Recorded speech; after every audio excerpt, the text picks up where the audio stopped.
Hi, this is Tim of the 1916 Company. Welcome and thanks for logging on. If you love this watch, email me, Team Mosso at the1916company.com for purchase pricing and availability questions concerning this watch. Today, one of my favorite watches to periodically share with you guys, launched in 2014 as a tribute to the Jaeger-LeCoultre Geophysic of the 1950s.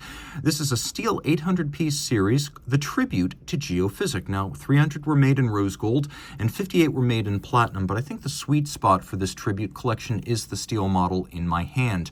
Effectively, JLC's response to technical watches like the IWC Ingenieur, the Omega Railmaster, and the Rolex Milgauss, the quality of the original Geophysic put it more on par with something like the Patek Philippe Anti-Magnetic, as the original Geophysic was an elite timekeeper, and so is this one. However, that original 35mm watch was perhaps a bit small for modern tastes, so the tribute to Geophysic is larger but not large. In steel, it is 38.5mm in diameter, 11.5mm thick, from lug tip to lug tip, 45.2mm with a 19mm spacing in between the lugs.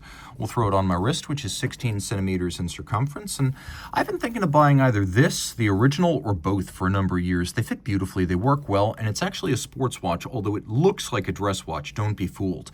You can see down the barrel that these lugs are nowhere near the edge of my wrist, and it is a flat enough watch that it'll slide under a dress cuff, so as a dress watch, you're good to go.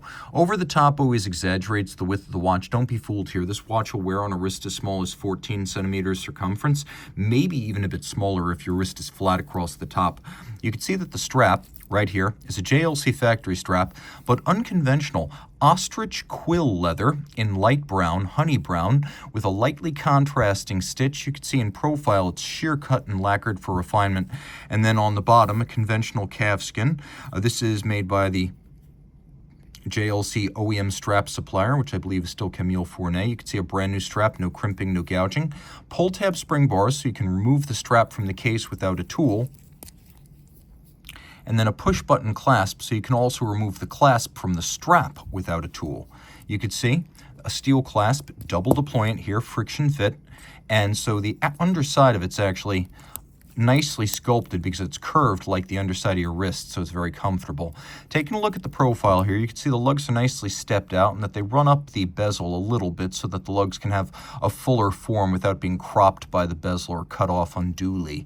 We have a polished top, a little bit of a squared off end, a step between lug and case, and then satin finished mid case. You can see we have a little bit of overlap of the bezel before it reaches its domed profile. There's a vertical lip and then a domed profile.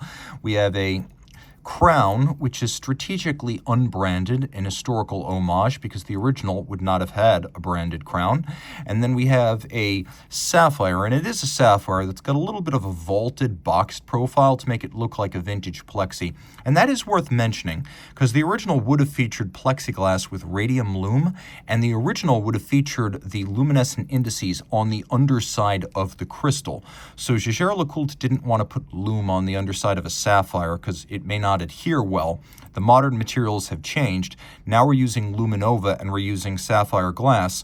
So effectively, they were able to get most of the aesthetic of the original by putting the luminescent indices on a steep rehaut, or a chapter ring that sits outboard of the hour track. A couple of thoughts here. We do have Fotina, which can be a little controversial, but with this strap and a watch that's otherwise all white or grayscale, I actually appreciate the color. Now, the crosshair dial was very rare on the original, so there were not a lot made. There were like 1,038 made in steel, maybe 30 made in gold, but the crosshair dial was unusual on the original Geophysics. It is the default dial on the larger volume versions of the Tribute Geophysic, with the platinum model of 58 pieces not including the crosshair. So basically, they took the most attractive original dial and they made it more common on the reissue, and I have no problem with that because it does look great. We have quarter Arabic numerals as well as applique indices, step up in quality from the original. All these things are gold, so they won't tarnish or oxidize. Now, we do have a stop seconds function, so you can easily set this watch against a reference time. And the movement inside is a caliber 898/1. It has very little dead angle, so almost as soon as you start to turn the crown, the hands start to move. Also important to note is that this watch, though it does look like a dress timepiece, It's 100 meters water resistant despite the pushdown crown, and because of a soft iron inner cage, it's also 600 Gauss anti-magnetic. You could see the geosphere on the back, which in modern times has been the symbol of the Master 1000 Hours test of the assembled watch. But back in 1958, the geosphere was the symbol of the International Geophysical Year of 1958, so that's where that comes from.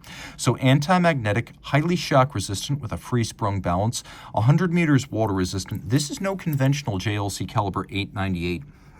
The basic specs are familiar.